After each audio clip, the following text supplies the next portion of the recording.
అందరికీ నమస్కారం. Welcome to Bharati TV. నిజంగా వైసీపీ చేస్తున్న చేష్టలు ఏదైతే ఉన్నాయో నిజంగా ఆంధ్రప్రదేశ్ ప్రజలకి చాలా అసహించుకునే పరిస్థితి ఏర్పడుతుంది. ఎందుకంటే విజయవాడ నగరం ముంపుకు గురై అక్కడ మునిగిపోతుంటే ఎవరన్నా సహాయం చేస్తారు అని చెప్పి వాళ్ళందరూ కూడా చాలా ఆశగా ఎదురు చూశారు. అందరూ కూడా ఎవరైతే ప్రభుత్వ అధికారులు అవ్వచ్చు, సీఎంఏ అక్కడికి వెళ్ళి అర్ధరాత్రి పనిచేస్తుంటే నిజంగా మొన్న జరిగిన సంఘటన ఏదైతే ఉందో నిజంగా ప్రజలని కష్టాల్లో నెడటానికి వైఎస్ఆర్ కాంగ్రెస్ పార్టీ ఏం చేస్తుంది అనే దిశగా కూడా అధికారులు దాంతోపాటు కూడా ప్రజలు ఆలోచిస్తున్న పరిస్థితి.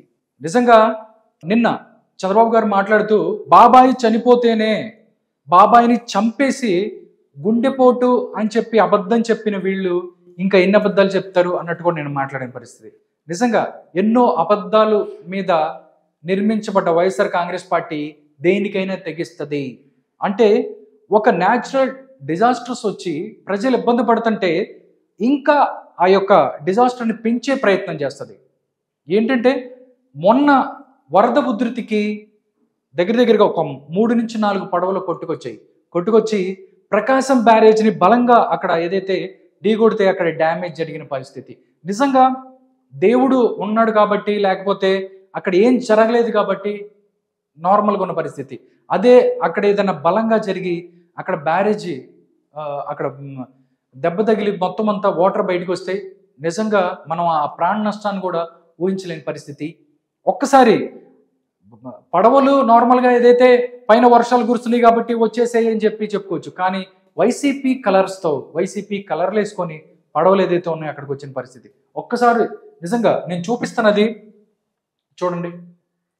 ఇదిగోండి, దగ్గరగా 3 పడవలు, చాలా బలంగా పెద్దగా ఉన్న పడవలు వాటర్కి కొట్టుకుంటూ వచ్చి ప్రకాశం బ్యారేజ్ దగ్గర బలంగా తాగితే అక్కడ ఏదైతే లిఫ్ట్ చేసే ప్రాంతంలో అక్కడ డ్యామేజ్ అయిన పరిస్థితి. వైసీపీ కలర్స్ ఉన్నాయి. ఏం చెప్తారు? జగన్మోహన్ రెడ్డి గారు నిన్న వచ్చి man made disaster Jaganmohan Reddy గారు చెప్తారు. చంద్రబాబు నాయుడు గారు ఇల్లుని కాపాడుకోవటానికి నీళ్ళని తీసుకెళ్లి బుడమేరులో గడిపారంటాడు. అసలు కృష్ణానది ఎక్కడుంది, బుడమేరు ఎక్కడుంది? అసలు కృష్ణానది నీళ్లు బుడమేరులోకి వెళ్తాయా? అసలు నైసర్గిక స్వరూపం ఏదైతే ఉందో విజయవాడ, కనీసం ఇన్ని రోజులైంది తాడేపల్లి ఉన్నావు, కనీసం నేర్చుకోవాలి కదా. జగన్మోహన్ రెడ్డి గారు ఫస్ట్ క్లాస్ స్టూడెంట్ అంటున్నారు మీరు చేసి పక్కల మీద నిందలేయటం. మర్డర్ మీరే చేస్తారు, నారాసుర రక్త చరిత్రని మీరే రాస్తారు, మీరే ఇసుక కొరత ఉండేటి చేస్తారు, మీరే జనాలను ఇబ్బంది పెడతారు. ఏంటి దీన్ని అడుగుతున్నారు? ప్రతి ఒక్కరు ప్రజలు కూడా దీన్ని ఆలోచిస్తున్నారు. దీనికి సంబంధించి ఇంకా చాలా వీడియోస్ ఉన్నాయి, చూద్దాం. అవి కూడా క్లోజ్ ఫోటోలు అవి అక్కడే కాదంటే ప్రకాశం బ్యారేజ్ చూడు, మీ పడవలు వచ్చేసి అక్కడ ఏదైతే బ్యారేజ్ని ఢీకొట్టే ప్రయత్నం చేసాయి అక్కడ ఆగిపోయాయి. దీనికి సంబంధించి కూడా ఎవరైతే ప్రభుత్వ అధికారులు దీని మీద చాలా మందికి కూడా అనుమానాలు ఉన్నాయి. ప్రభుత్వం ఎవరైతే ఇరిగేషన్ డిపార్ట్మెంట్ అవ్వచ్చు, దాంతోపాటు అక్కడ డిజాస్టర్స్ మేనేజ్మెంట్ చేస్తున్నారు, ప్రతి ఒక్కరు కూడా అనుమానాలు ఉన్నాయి. దీనికి అధికారులు కూడా దీనికి సంబంధించి దాంతోపాటు పోలీసులు కూడా ఇవి ఎవరివి, ఎక్కడి నుంచి వచ్చాయి, కావాలని చేశారా అని చెప్పే కోణంలో కూడా దర్యాప్తు జరుగుతుంది. దీనికి సంబంధించి మీరు కూడా కరెక్ట్గా ఏదన్నా దొరికితే మాత్రం ఏంటి మళ్ళీ రెడ్ బుక్ అంటే రెడ్ బుక్ కాదు, రాజ్యాంగబద్ధంగా ఏదైతే తప్పు చేస్తే మాత్రం శిక్షించటం కన్ఫామ్. ఈ పాటికి మీకు అర్థమయ్యే ఉంటుంది చంద్రబాబు నాయుడు ఎందుకంటే తప్పు చేసిన వాళ్ళు వదిలిపెట్టను అని కూడా ఆయన చాలాసార్లు మాట్లాడి చెప్పే ప్రయత్నం చేశారు. రైట్, దానికి సంబంధించి కూడా వీడియోస్ కూడా ఉన్నాయి. ఒకసారి వీడియోస్ చూద్దాము. అంటే వరద ఉధృతి ఏ విధంగా ఉంది, నిజంగా అక్కడికి వస్తే ఎలాంటి ప్రమాదం జరిగే అవకాశం ఉందనేది కూడా ఒకసారి చూద్దాం.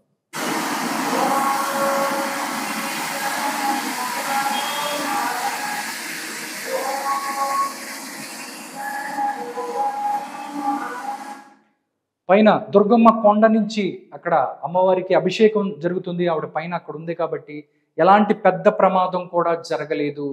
ఎవరైతే నిజంగా దీని వెనక కుట్రుంటే మాత్రం గవర్నమెంట్ అవ్వచ్చు, లేకపోతే ఎవరు కూడా ఎవరిని వదిలిపెట్టే ప్రసక్తి లేదని చెప్తున్నారు గవర్నమెంట్ అధికారులు, దాంతోపాటు చంద్రబాబు.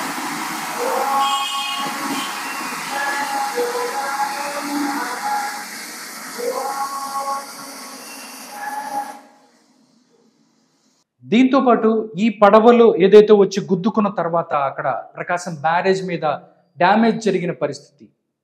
ఒక్కసారి అది కూడా ఆ డ్యామేజ్ ఏంటి అనేది కూడా ప్రజలందరూ కూడా తెలుసుకునే ప్రయత్నం చేయాలి. ఎందుకంటే జగన్మోహన్ రెడ్డి గారు తుఫాన్ లాగా వచ్చేసి, మెరుపు తీగలాగా ఇలాగా రమ్మని వచ్చేసి అది అన్నీ లేదు, ఫుడ్ లేదు, నీళ్లు లేదు, ఏమీ లేదు, మొత్తం అంతా చంద్రబాబు నాయుడు సమాధానం చెప్పాలి, క్షమాపణ చెప్పాలి అని చెప్పి మొత్తం చెప్పాల్సిందంతా స్క్రిప్ట్లో చెప్పేసి వెళ్ళిపోయాడు.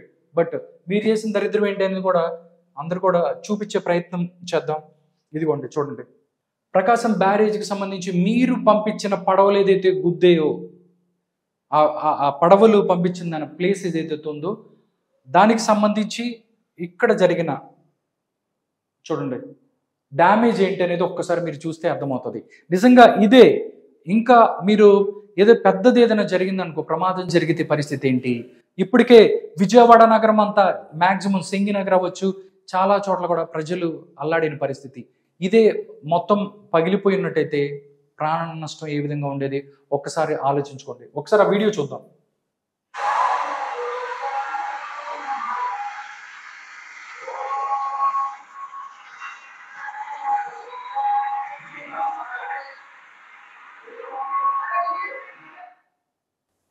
ఇది పరిస్థితి. మీరు చేసిన దరిద్రం, మీ కుట్ర ఏదైతే ఉన్నామో అన్నీ కూడా ఇలాగే ఉంటాయి.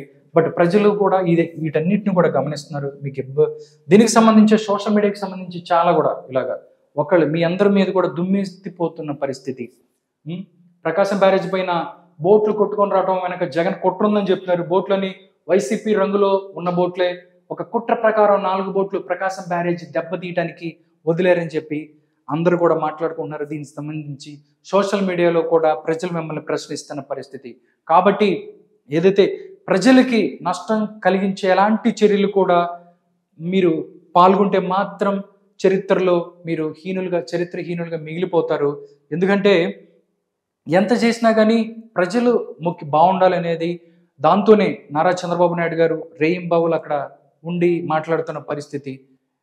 జక్కంపూడిలో చూసినట్టయితే అధికారులు ఎవరైతే కరెక్ట్గా పనిచేయట్లేదో వాళ్ళందరినీ కూడా సస్పెండ్ చేశారు. ఎవరైతే 5 సంవత్సరాల నుంచి మీరు అందరూ నిద్రపోతున్నారు, ప్రభుత్వ అధికారులు ఎవరైతే నిద్రపోయిన వాళ్ళు ఉన్నారో వాళ్ళందరూ వెళ్ళిపోయింది అని కూడా ఆయన గట్టిగా మాట్లాడుతున్న పరిస్థితి. కాబట్టి ఏదన్నా చంద్రబాబు నాయుడు ఒకటి అనుకుంటే మాత్రం అది మొత్తం సెట్ అయ్యేదాకా వదిలిపెట్టాడు. దానికి సంబంధించే వైజాగ్ సంబంధించి తుఫాన్ వచ్చినప్పుడు కానీ, తిత్లీ తుఫాన్ వచ్చినప్పుడు కానీ, రాయలసీమ దాంతోపాటు శ్రీకాకుళంలో ఇబ్బందులు వచ్చినప్పుడు కానీ ప్రతి చోట కూడా చంద్రబాబు నాయుడు సెట్ చేసేదాకా వదిలిపెట్టాడు. కాబట్టి అధికారులు అవ్వచ్చు, వైసీపీ నాయకులు అవ్వచ్చు, ఒళ్ళు దగ్గర పెట్టుకుని